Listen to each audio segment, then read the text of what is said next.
जो सर्वज्ञ है, अति ज्ञानवान तथा प्रकृति से अलग रहते हैं, जो सर्व प्रकाश हैं, जो भगवान सृष्टि के आरंभ में अपने संकल्प मात्र से ही ब्रह्मा की उत्पत्ति करके वेदों का ज्ञान प्राश्रित करते हैं, जिनके विषय में बड़े बड़े तपस्वी ऋषि मुनि भी भली प्रकार नहीं जानते हैं, जिनके सत्य रूप में यह सत्य रज तम तीनों सृष्टि सत्ता रूप से तो सत्य भासती हैं, किंतु भिन्न भिन्न नामों के रूपों से असत्य सी प्रतीत होती हैं। जिस प्रकार महान तेजस्वी सूर्य की किरणों से मृग तृष्णा तथा षट विकारों से जल में थल में जल की भांति होती है। मतलब जैसे आजकल ये फर्श नहीं बनते, वहाँ ये प्रतीत होता है जहाँ है तो सूखा, ऐसा पता लगेगा जल है, और जहाँ जल होगा वहाँ पता लगेगा सूखा।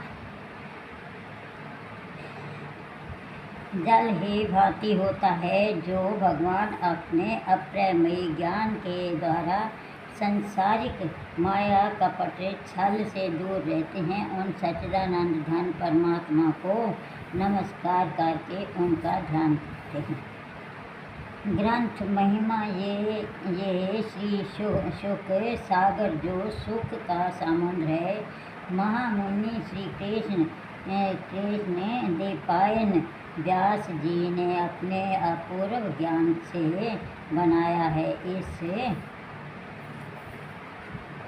इस ज्ञान महाग्रंथ में वह उत्तम धर्म और अन्याय तथा विशुद्ध भगवान प्रेम का निरूपण किया गया है, जिसकी प्राप्ति होने पर सहज ही में मोक्ष मिल जाता है। यह उत्तम महापुराण आध्यात्मिक, अधिदेवक और अधिभौतिक तीनों प्रकार के तापों को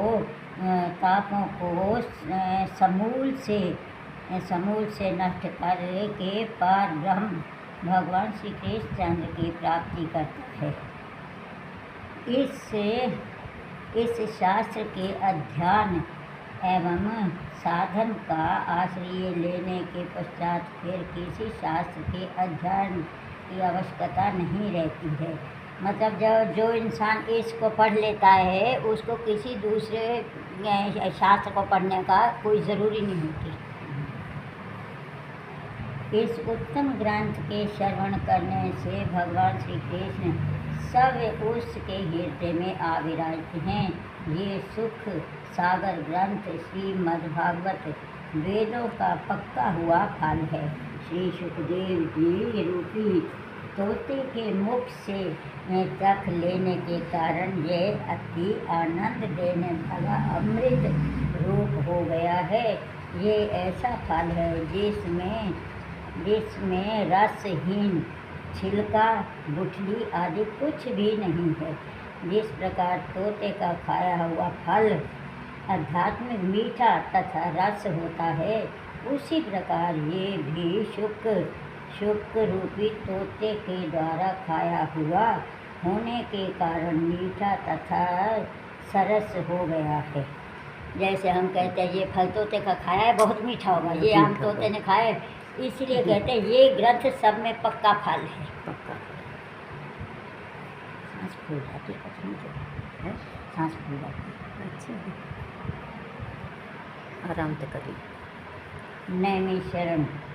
नैमिषारण्य क्षेत्र में सूर्य जी से 88 सहस्त्र ऋषियों का प्रसन्न होना। नैमिषारण्य के क्षेत्र में भयो संतन को पास 788 ऋषिगण भय तहाँ एकित। जहाँ भागवत हो रही थी वहाँ 88 सहस्त्र ऋषि वहाँ हुए थे। तथा भागवत की कही उग्र श्रवा हर्षाए मायावी भाषा करी श्री कृष्ण शिरन्याय। भगवान कृष्ण भी इसके आगे सिर निभा के सुनते हैं। एक समय नैमिषारण्य पवित्र क्षेत्र में शौनक आदि ऋषियों ने भगवान के प्राप्ति हेतु सहस्रों वर्ष में पूर्ण होने वाले एक महान यज्ञ की दीक्षा ली। उसी बीच में एक दिन वहाँ पर सूत जी पधारे। जब सब ऋषि मुनि अपने नित्य कर्मों से निवृत्त हो गए, तब शौनक जी ने बड़े आदर के साथ सूत जी से ये प्रश्न की, हे सूत जी, आप अनेकों इतिहास, पुराण तथा धर्म शास्त्रों के ज्ञाता हैं और भगवान वेद व्यास जी के प्रिय शिष्य हैं। गुरु अपने प्रिय शिष्य को गृहस्थम से गुहत्तम भेद भी बता देते हैं। अंत आप भी वेद व्यास जी के बताए हुए किसी ऐसे उपदेश का वर्णन कीजिए जिससे कली काल के जीवों का कल्याण हो और इस मंद बुद्धि तथा अल्प आयु प्राणियों का उद्धार भी हो सके। उन अनेकों शास्त्र हैं, पुराण हैं, किंतु समय थोड़ा होने के कारण सब ग्रंथों का अध्ययन नहीं किया जा सकता है। वे इतने बृहद हैं कि इस छोटी सी आयु में सुने भी नहीं जा सकते हैं। इसीलिए आप पर उपकार हेतु अपनी बुद्धि से उन संपूर्ण शास्त्रों का सार निकाल कर सूक्ष्म रूप में हमको कल्याणकारी कथा सुनाइए। हमें ये कथा सुनने की अति लालसा है, जिससे वासुदेव नंदन भगवान श्री कृष्णचंद्र का कथा अमृत है, जिसके पान करने से संसार के सभी प्राणियों का कल्याण होगा। सूत जी बोले, हे शौनक जी, आपने अति मंगलमयी बात कही है। मैं आपको ये क्या सुनाऊंगा जिसमें भगवान श्री कृष्णचंद्र की मंगलमयी लीलाओं का वर्णन है। भगवान श्री कृष्णचंद्र ने अपनी योग माया से अवतार धारण करके बलराम जी के साथ अनेकों अद्भुत लीलाएं की हैं। भगवान श्री कृष्णचंद्र सदा अपने को छिपाए रहते थे, किंतु वे भक्तों के सम्मुख हो अपनी लीलाएं प्रकट करते थे। इस समय घोर कलयुग आ गया है। केवल भगवान की लीलाओं की कथा हरि कीर्तन ही भगवान प्राप्ति का एकमात्र साधन है। पूजा करो, कुछ करो, भगवान का ऐसा कीर्तन करो, वो ही बस वो सब कुछ है, उसी में ही सब आ जाता है। मात साधन है। श्री सुखदेव जी बोले, हे सूत जी, योग योगेश्वर देवकी नंदन भगवान श्री कृष्ण जब से अपनी लीला समाप्त करके अपने गोलोक धाम को चले गए हैं, तब से यह घोर काल युग भक्तों को अति पीड़ा देने लगा है। इसलिए आप हमें वे ही कथा सुनाइए जिसके श्रवण से ये काल युग वैष्णव भक्तों को कष्ट ना दे सके। सुन मुनि गण के वचन को सूत गए हर्षाए, भगवत कथा महंत की महिमा कही वे सुनाए। श्री व्यास जी बोले, हे शौनक जी, ऋषियों के ऐसे वचन सुनकर रोम हर्षण के पुत्र मेरे परम प्रिय शिष्य उग्र शर्वा को अति आनंद प्राप्त हुआ।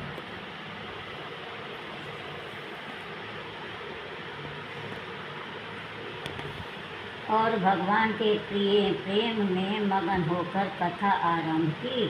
सूत जी बोले, हे शौनक जी, श्री सुखदेव जी अपने यज्ञोपवीत संस्कार तथा लौकिक यज्ञोपवीत तो जानते हो किसको कहते हैं? नहीं, यज्ञोपवीत नहीं जानते हो? यज्ञोपवीत कहते हैं जनेऊ को। जनेऊ, ठीक। संस्कार तथा लौकिक वैदिक संसारिक रोग के होने से प्रथम ही संन्यास लेने के लिए अपने आश्रम के से चल दिए। अपने पुत्र की यह दिशा देख कर उनके पिता श्री वेद व्यास जी को बड़ा दुख हुआ। वे पुत्र विरह में व्याकुल होकर पुकारने लगे, हे बेटा, मुझको छोड़कर कहाँ जा रहे हो।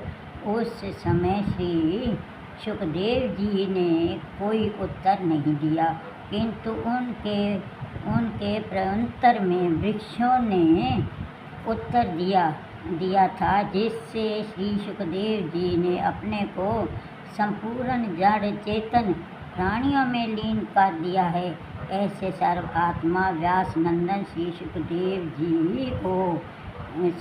जी को मैं प्रणाम करता हूँ। यह श्रीमद् भागवत की कथा जिसे मैं आप लोगों को सुनाता हूँ, यह अति सुगमता कथा है।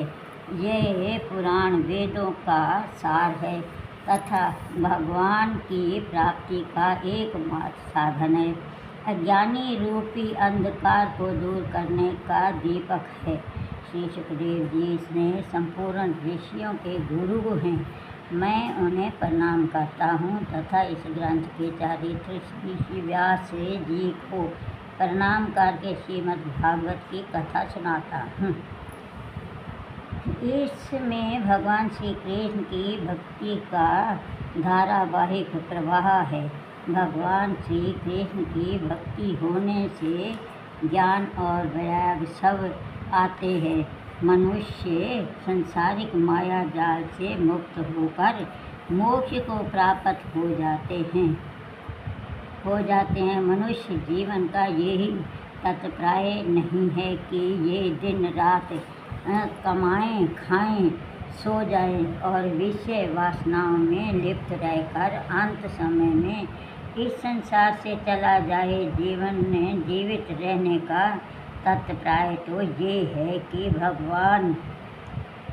भगवान तत्व का जिज्ञासु रहकर उसकी खोज में लीन रहे और भगवान का भजन करते हुए किसी प्राणी को कष्ट न देते हुए अपने जीवन को व्यतीत कर। अब हम भगवान तत्व को बताते हैं।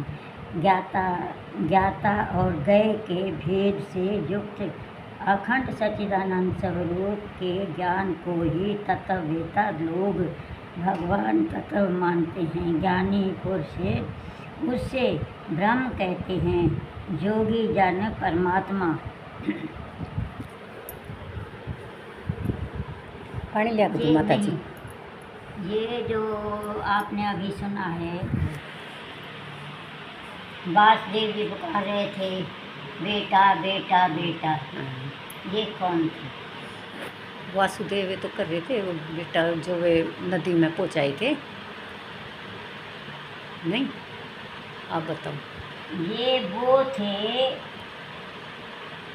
सुखदेव जी, इसके वे ऋषि के बेटे थे। ये सुखदेव क्यों मतलब चला गया संसार छोड़ के? जब पार्वती ने कहा था भगवान शंकर को, पहले तो नारद जी ने आके कह दिया जैसे आप दोनों बैठे हो, अरे एक दिन भाई साहब चले गए, तुम अकेली हो। आ गए नारद जी, माता जी